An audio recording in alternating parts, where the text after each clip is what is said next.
Hello, my name is Jen McKee, and today we are going to be starting with the Wheelchair Skills Online Training Course, Module 1, Part 1.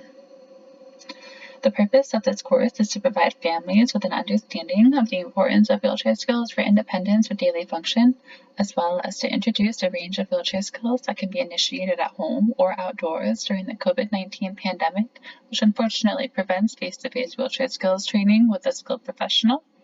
And finally, I hope to emphasize safety while promoting independence with wheelchair skills.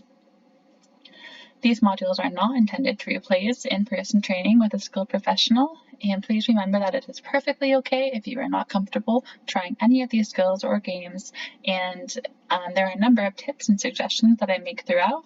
However, none of them are required, and I really only hope to add to your already existing knowledge and to help you generate questions for when you do have the opportunity to work with a professional again. So who am I? I am Jen McKee. I'm a doctor of physical therapy. I graduated from the University of Pittsburgh in Pennsylvania and moved to Ireland last July to be with family.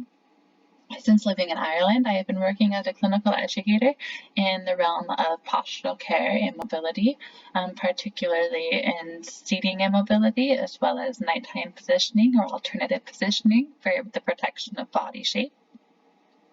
I am a research assistant at the University of Limerick and a wheelchair basketball classifier, both in the US and here in Ireland. And I've been really fortunate to be working as a wheelchair skills coach with SBHI since the initiation of their program last year. I myself am not a wheelchair user, but I did have a lot of practice when I was a kid. My mom is a physiotherapist as well, and she is a seating specialist, and she used to work for a manufacturer. So my sister and I would go to the office with her growing up, and we'd both hop in a wheelchair, and we would do all of the wheelchair obstacle courses that we could, and we would challenge each other to do any type of wheelchair skill we could possibly think of. I really think that helped me develop a positive perspective as to using a wheelchair for mobility, and it's also really helped me develop my mindset of empowering wheelchair users to find the way to find their independence and to be able to fulfill whatever is meaningful for them in their daily life by utilizing and tapping into those wheelchair skills that they have available to them. I'm currently living in Enniscrone with my family. You'll see some videos of myself and my family during these modules, and this is a picture of our dog, Riley, out on the beach here in Enniscrone, where we've been spending a lot of time together during quarantine. What are wheelchair skills? Well, skills are really everything from getting in and out of your chair to the way you push your chair, being able to get up and down curbs, over gaps, and even up and down stairs, which is completely possible for a lot of people to do very independently. Wheelchair skills are absolutely necessary for getting around the home, school, and work environment, as well as the community in general. And thankfully, there have been a lot more accessible options over time, over recent years. However, there are, of course, still many barriers to getting around, including, lack of ramps, lifts, and limited open spaces for turning and navigating. I believe that wheelchair skills should be developmentally appropriate and that they should parallel the skills that an able-bodied child develops during a lifetime. This is just a quick video, and this is my first attempt at a curve in quite a while. This is at the parking lot for our local gym, and there are obviously no cars there because it was closed, but if it was a full parking lot, if there were no accessible spots available, this is just an example of when the wheelchair skill of being able to get up and down a curb would be necessary to access the facility. So you probably already know a ton of wheelchair skills without even realizing it. Learning new skills and practicing or improving on the skills that you already have can certainly take some time and requires a lot of practice. But the more you try a skill, the more you practice a skill, the better you'll get at a skill. So it's often best to start in a safe and quiet place so that you can really focus on what you're doing and what you're trying to learn. As you become more comfortable, more confident, it's really beneficial to try that skill in different environments. This is a video of a young boy with a YouTube channel here. Welcome back to episode 2 of the Wheelchair Kid. And Today I'll be doing wheelchair is going to be demonstrating some wheelchair tricks that he knows in his living room. I want to point out that he does have his anti-tippers on. Those are the small back wheels behind the big ones that prevent him from tipping backwards. These are really great for safety when you're first getting a feel of where your weight is in the chair, but eventually they should be taken off, as they make many wheelchair skills very difficult and impossible to perform. Additionally, if you take a look at his back support, it goes up quite high over his shoulder blades.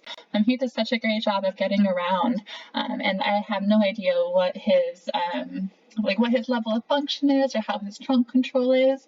If he was somebody with really good trunk control, I might be concerned that the back support is too high because it covers his shoulder blades. And when the back support goes up to or up past the shoulder blades, it can make it more challenging for the shoulder blade to move when you're pushing, and it can also make it more challenging to perform skills.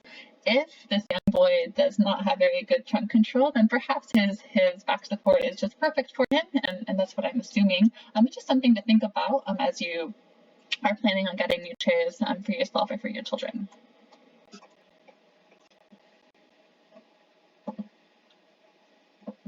Here are some examples of really good wheelchair skills. This first one is from the National Vet Games, and these are games that are held every year in the US, and this is called the Super G course, and it's just a really intense wheelchair obstacle course.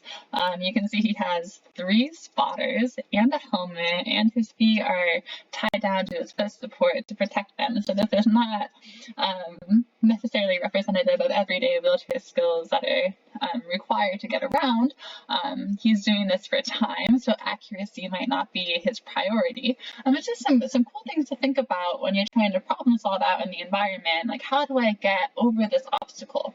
Well, if he had his front wheels down while he's going over these cones, he would not be able to get over the cones because there wouldn't be enough clearance underneath the foot support. So going back into that wheelie position is really necessary for that skill. I encourage you to check out some of those videos and see what is possible and how we can challenge ourselves. Here's another video. This one's from KJ Project in the Netherlands, and they have a really fantastic wheelchair skills program. They do a lot of group training for children and adults of all ages, and I like this video because it shows really nicely just that wheelchair skills are important for everybody. And you notice that none of these kids have those back wheels on their wheelchairs when they're performing these skills.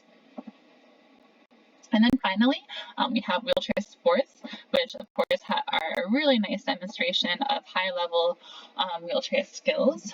One thing I'd like to point out here is the angle of their wheels, and how some of the players are sitting a little bit deeper into their chair with their knees over their hips. Those are referring to camber, which is the angle of the wheels, and seat dump, which is sitting with your knees higher than your hips, such as number 14 here, and we'll be talking about those a little bit later on. So before we get started, I'd like to talk about some safety. And the first thing to remember is to always keep your hands on the wheels. This is really important, especially when we're doing things like going down a slope or down a curve, and it's also the way that it's also our braking mechanism. So our wheel locks are not the same as brakes. Like brakes on a car will slow a car down. Our wheel locks will not slow our wheelchair down. Our hands will slow our wheelchair down. The wheel locks are meant to be engaged when the wheelchair is at a complete stop. It's really important to be aware of your surroundings. We do this, for example, by looking over both shoulders while we're moving backwards, and to scan the environment in front of us as we're navigating to make sure there are no obstacles in the way that we need to be cognizant of. I believe that a wheelchair is an extension of the human body, and so we want to protect that wheelchair just like we want to protect our body. And part of how we do that is by being aware of our environment. We also want to know where our weight is in the wheelchair, where our body weight is. If we're moving backwards, we want our weight to shift forwards. If we're trying to go pop a wheelie, we want our weight to be relaxed back. Accuracy comes before speed, so it's okay if you feel like you're performing things a little bit slowly at first. Once you get get the gist of it and are really comfortable with the steps of a certain skill, then we can start picking up the speed. It's really, really, really important to make sure that there is always somebody right behind the wheelchair with their hands ready on the push handles to prevent a backwards tip if we are practicing without the anti-tipper wheels. And this is just for people who are not used to performing any skills or to propelling without the anti-tippers. And this is important because a lot of kids end up relying on those anti-tippers, like the boy that we saw in the video, which is really fantastic how he was able to pop his front wheels up and do a wheelie, and he was relying on those anti-tippers to prevent him from tipping backwards in that wheelie position. When we remove those anti-tippers, even something as simple as pushing yourself backwards can cause a backwards tip if you're not used to it. You're not used to how your weight is distributed in that chair. So having somebody spotting the wheelchair when the anti-tippers are not engaged is really important when we're learning these skills. And finally, children who are wheelchair users are more than likely to be adults who are wheelchair users, and so it's important to keep our shoulders and wrists very safe and healthy throughout the lifespan.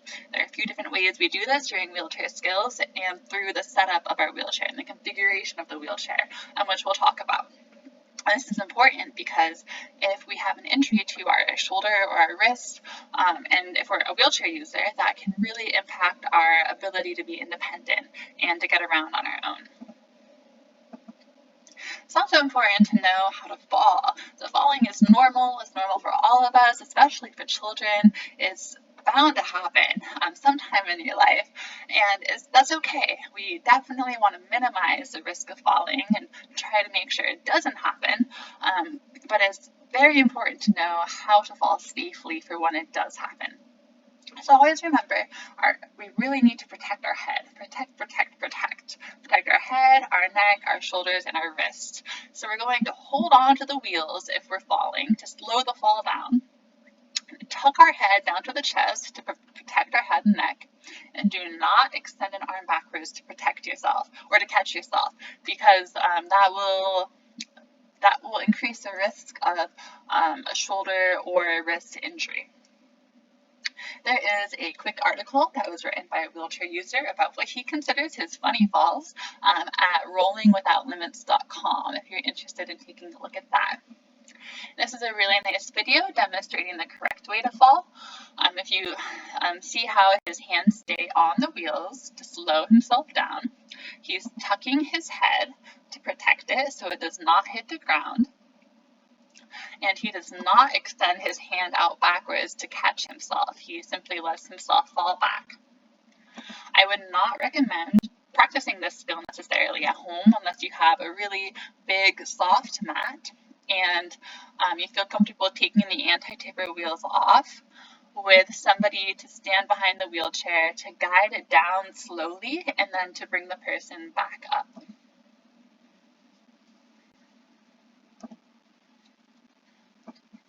So since I think a wheelchair is an extension of the human body, I think it's important to know the different parts of the wheelchair. So we have our push handles. Of course, this is for caregiver. This is really for the caregivers to assist the wheelchair user.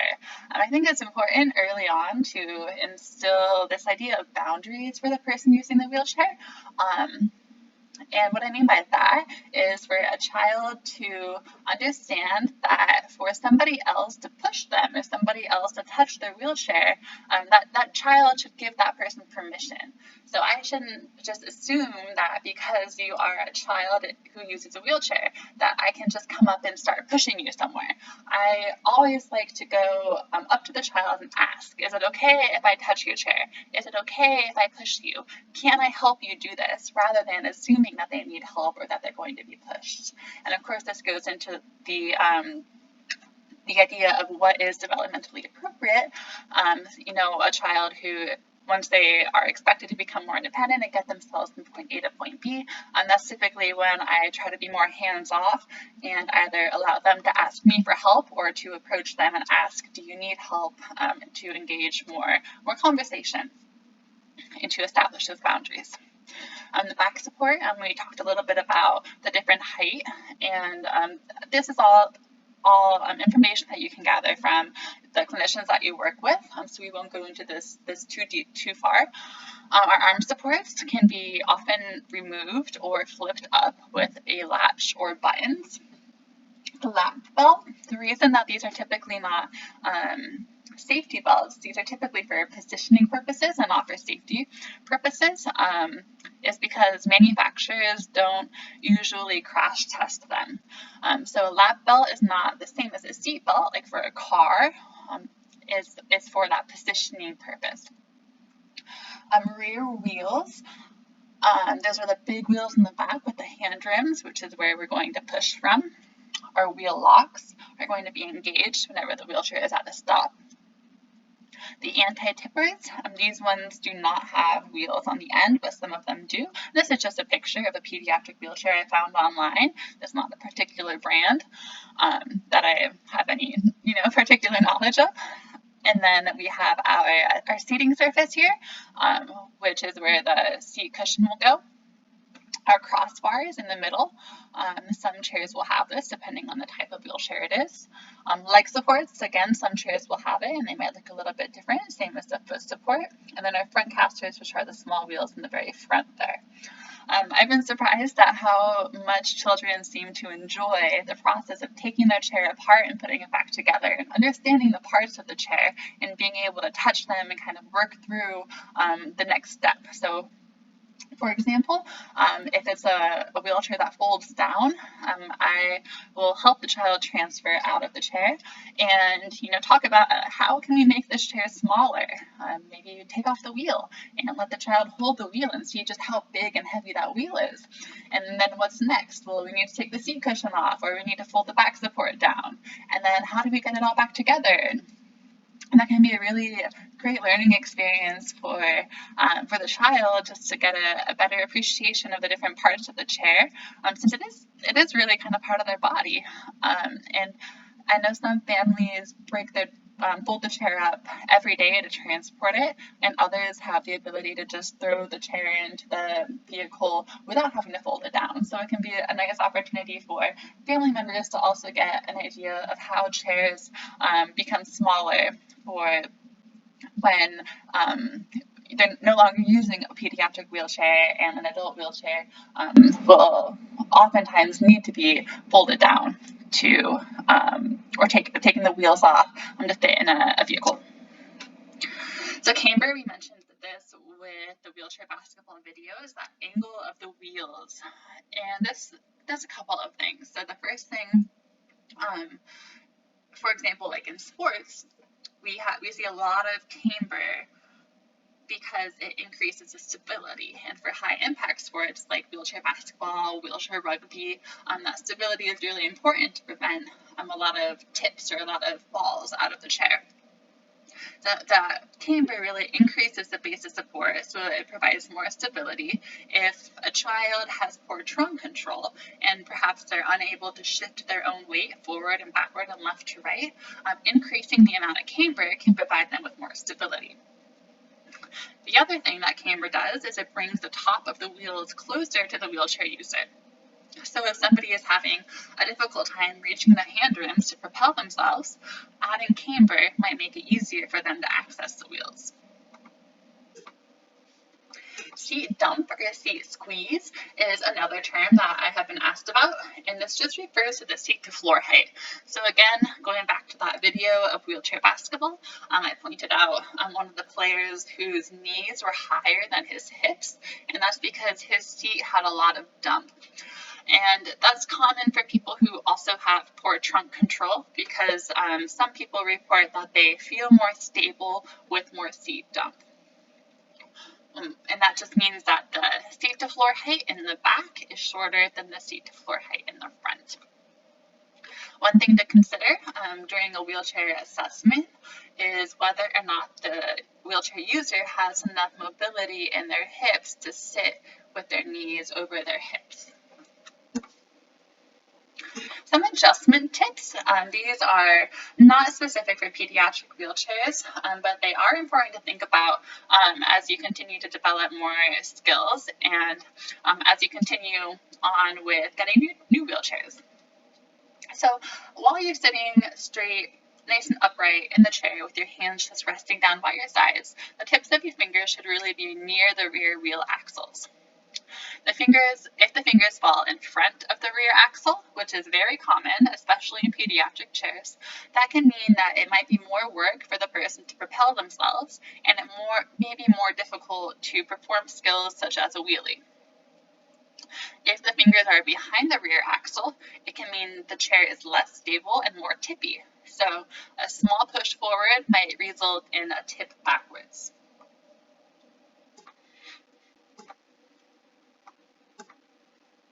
Caster control is another thing that is important, and we can practice this by playing the coin game. So caster control is important because the direction that the casters are facing can make it easier or more challenging to start moving from a stopped position. The coin game is where we swivel the front caster wheels around an object, like a coin, without touching it. Once you have a good sense of control, you can try pushing the wheelchair forward and backwards with the caster wheels starting in different directions, and you should be able to feel a difference. So here I am demonstrating the caster game, and you can see I am just swiveling the front casters around a coin on the floor. And you can do this in both directions. The circles that I'm making are pretty big. You can try to make those circles around the coin as small as possible without touching it. The basic skills that we're going to be covering in Module 1 are rolling forward, rolling backwards, and stopping in Part 1, and turning, getting through doors, and going over soft surfaces in Part 2. Rolling forward, we propel ourselves forward when we use a wheelchair. One propulsion cycle includes 2 phases, a push phase and a recovery phase. The push phase is when our hands are on the wheels and we are moving ourselves. So if you imagine the rear wheel as the face of a clock, our hands will start around the 11 o'clock position and end around the 2 o'clock position. Now, when you put your hands down straight and saw where they were relative to the rear wheel axle, if the hands were in front of the rear wheel axle, it might be more challenging to start with your hands in the push phase at 11 o'clock. You might start more with a 12 o'clock position because of shoulder mobility. During the recovery phase, our hands will leave the 2 o'clock position, they'll leave the wheel, drop down towards the rear axle, and come back up to the 11 o'clock position to start another push. This is called the semicircular propulsion pattern, and this is the propulsion pattern that I tend to train people with because it is the most efficient propulsion pattern. It's less work to move any particular distance compared to the arc propulsion pattern, which we'll look at in just a second, and it has less repetitive strain on the shoulders, so there's less repetition of having to push than other propulsion patterns like the arc pattern, which helps preserve the health of your shoulders and wrists throughout the lifespan. Something else worth noting is that our thumbs should be facing forward when we're propelling and should not be wrapped around the hand rim because that can increase the risk of them getting stuck in the spokes and can also just decrease the efficiency. There are 4 common types of propulsion patterns. The first one is a semicircular, which is what we just discussed. The hands starting around 11, ending around 2, and then recovering down near the rear wheel axle. The arc propulsion pattern is very common for people who are new to propelling a wheelchair or who have very weak hands or who have limited sensation in their hands. The arc propulsion pattern starts more towards the top of the wheel, goes down forwards, and then the hands never really leave the wheel. They just follow it back up to the top to start another push.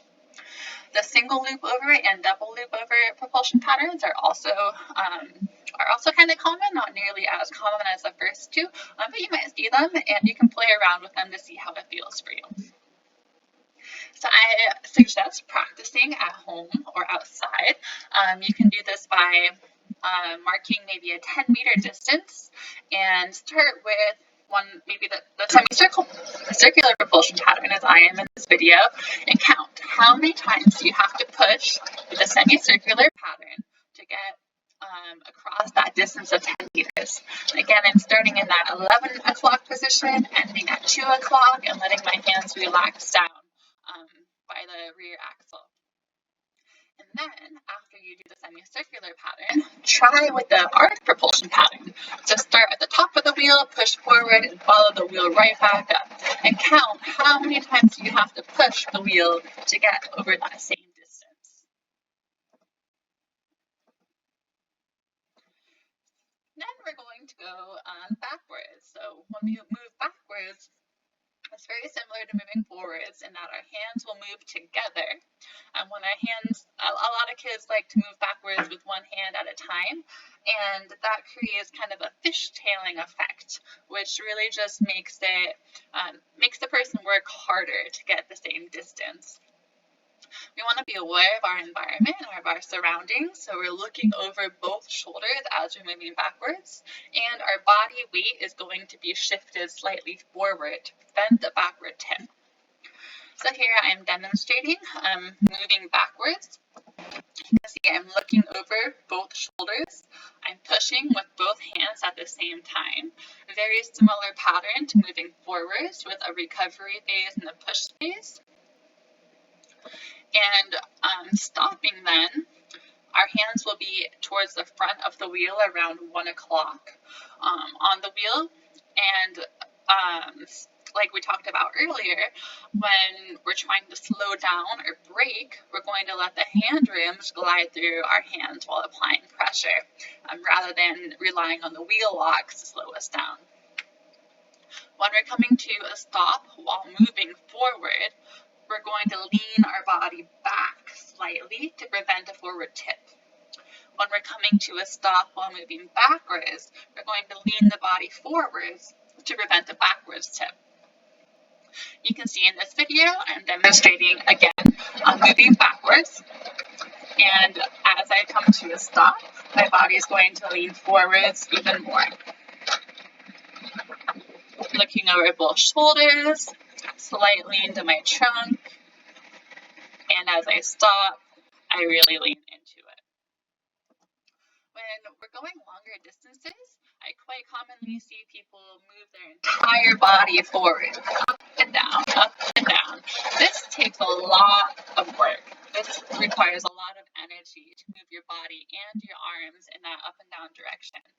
Instead, what I might suggest trying is leaning your body slightly forward and keeping that lean in your body as you propel.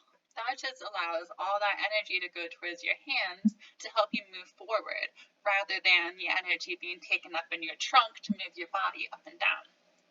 One way I would suggest practicing moving forward longer distances might be to follow a sidewalk or a wall in the house. Maybe stay as close to the edge of the sidewalk or as close to the wall as you can without touching it, and see how far you can go.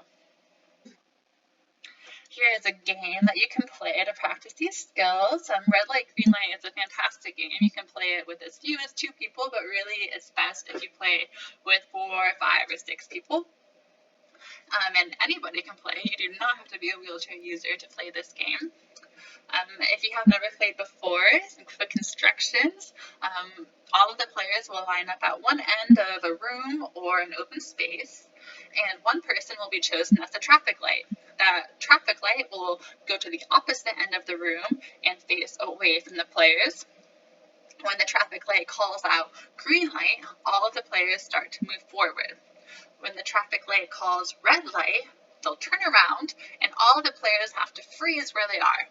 If the traffic light sees any player moving after they call red light, that player has to go back to the start line.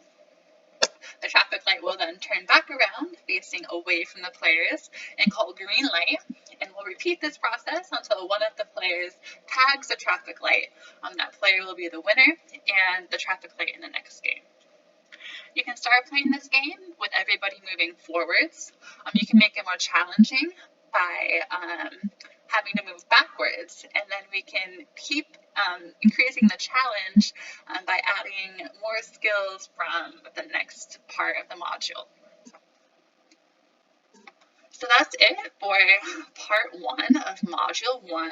You keep practicing these skills, moving forward, moving backwards, and stopping. We will keep building on that in part 2. Thank you so much for sticking with me.